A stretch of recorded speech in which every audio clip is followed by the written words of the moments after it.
quelles sont les voitures électriques qui rechargent le plus vite actuellement en date de fin 2024, début 2025.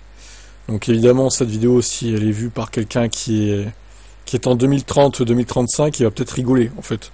Car la technologie va vraiment beaucoup évoluer. Ce sera intéressant d'y rajouter un œil dans 5-10 ans, hein, clairement.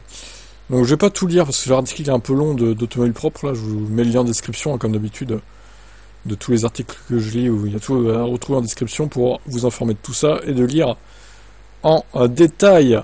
J'ai vu qu'il y avait il y avait 2 tableaux plus bas, là. Donc on va aller voir ça. Moi j'aime bien les tableaux, c'est clair, net, précis, quoi. Donc ce qui nous intéresse, c'est vraiment le temps, en fait. C'est le temps de recharge plus que la puissance moyenne, parce que la puissance dépend vraiment de la taille des batteries aussi. D'ailleurs, je vois qu'ils n'ont pas forcément classé par temps de recharge à 10 à 80%. C'est un petit peu dommage, je trouve. Il y a aussi le temps de recharge à 10 à 100%, mais bon, quand tu fais un long trajet, en général, t'as pas envie de perdre... Putain, mais la Porsche Taycan, il faut attendre 37 minutes, 36 minutes de plus pour recharger 20%.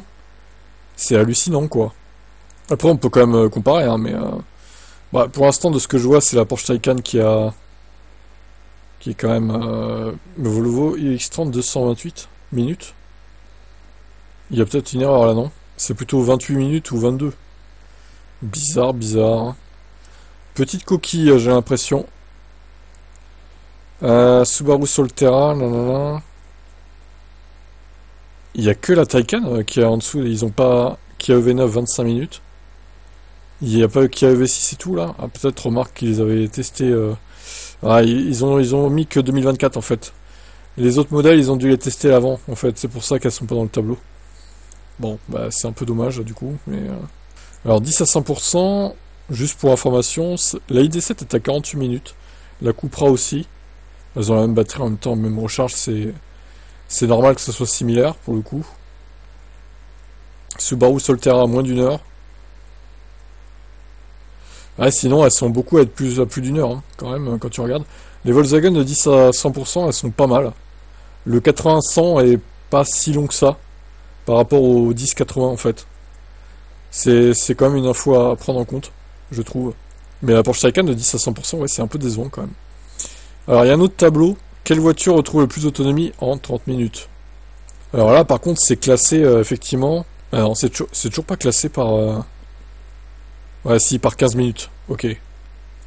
319 km pour la Porsche Taycan en 15 minutes. Bon, les Kia EV6 et Ioniq 5.6 font pareil à peu près. Hein. Vu que c'est du 800 volts aussi, c'est juste qu'elles sont pas là parce qu'ils les ont testés l'année avant. Ça paraît logique. La Lucid Air Grand Touring, 216 km récupérés. C'est pas mal. Modèle 3 grande autonomie. Alors les Tesla c'est pas fou quand même, hein, je trouve. Niveau vitesse de recharge, c'est bien, après c'est pas non plus révolutionnaire quoi. La Porsche Taycan, je suis bluffé quoi, c'est énorme. La ID7 Kia EV9 est derrière Tesla grande autonomie quand même. Ce qui est un peu décevant vu que c'est du 800 volts alors que la Tesla est clairement pas à 800 volts. Mais en même temps le V9 consomme beaucoup aussi. Ce qui plombe sa moyenne finalement. Bon, sinon ça tourne autour de 150, 120, ouais. Bon après quand tu descends là, ouais, c'est un peu catastrophique. Hein. Ça n'a pas été classé par 15 minutes, mais par 30 minutes en fait. Parce que là, dans le tableau, il y a des variations quand même. Hein. Peugeot i3008, en 15 minutes, il récupère pas mal. Par contre, on voit qu'après, au bout de 30 minutes, la vitesse chute drastiquement. Hein. Ouais. Ça, c'est à prendre en compte quand tu achètes ta voiture électrique aussi et tout ça, hein, quand même. C'est des bonnes infos. Hein. Bon, les BYD, par contre, c'est catastrophique. Franchement, non mais 85 km à Dolphin et la Tang 63. C'est risible, en fait. Risible. Même mon Niro fait mieux, en fait. Car il consomme moins. Alors, il cherche pas vite non plus, mais il consomme moins, donc... Bon, la Seal Design 129, c'est un peu mieux, quand même. Ma curiosité me pique, quand même. J'ai envie de regarder 2023 parce que j'avais pas regardé. Ah bah écoutez, on va voir. Je vois qu'il y a une Kia dans la fiche... Kia EV6. Kia... Alors, Audi e-tron... 18 minutes, Ioniq 6, 18, Kia EV6, 18, ouais, c'est ça. C'est comme la Porsche Taycan en fait, à 1 minute près quoi. Ça, après, ça se joue vraiment à la température de la batterie. Hein. BMW i7, iX, 36 minutes. Alors, encore une fois, c'est pas classé par temps de 10 à 80%, visiblement, c'est un peu dommage. Peut-être plus bas. BYD Atto 3, 64 kW de moyenne. Honda, pareil, le SUV Honda, là, 64 kW. Renault Twingo, 19 kW. Leap Motor, 44 kW. Bon, après, la Leap, elle a une petite batterie, quoi. Hein. Alors, en 30 minutes... Ah, là, par contre, on va pouvoir comparer directement. La Ioniq 6 récupère en 15 minutes 217 km. Par rapport à la Taycan, du coup, qui récupère 320 km. Non, mais je sais pas si vous vous rendez compte... Ah non, attends, pardon. Plus bas. 319. On y était presque. Hein. C'est hallucinant, en fait. 319. C'est 100 km de plus en 15 minutes, quoi. Et pareil, c'est pareil, hein, c'est 100 aussi de plus en 30 minutes. Hein. Wow, c'est énorme. Bon, après, ça se paye aussi. Une Ioniq 6, ça coûte beaucoup moins cher qu'une Taycan. Hein. Bien sûr. Faut aussi le préciser. Kia EV6. Bah écoutez, le V6 propulsion, elle récupère que 184 km, elle recharge moins vite que la Ioniq 6. Et puis surtout, elle consomme un peu plus, visiblement. La faute à une aéro peut-être moins optimisée. Audi e-tron GT, bah, c'est la sœur de la Porsche Taycan, donc je m'aperçois au final qu'elle récupère beaucoup moins que la Porsche Taycan, étonnamment. Peugeot 308, 112 seulement. ID Buzz 110. Bon, Stellantis 93, c'est pas étonnant. Fiat 500 79. BYD Atto 3 65, Leap Motor. Twingo E-Tech, avec la recharge en AC du coup, précisons-le quand même. Ma curiosité me pique encore hein, quand même. C'est un vilain défaut la curiosité. Hein. Allez, 2022, j'ai envie de voir 2022 aussi. Ioniq 5, 10 à 80% 18 minutes. Je regarde s'il y a le Niro quoi. Je sais pas s'ils l'ont testé le Niro. Ah, il est là, 44 minutes.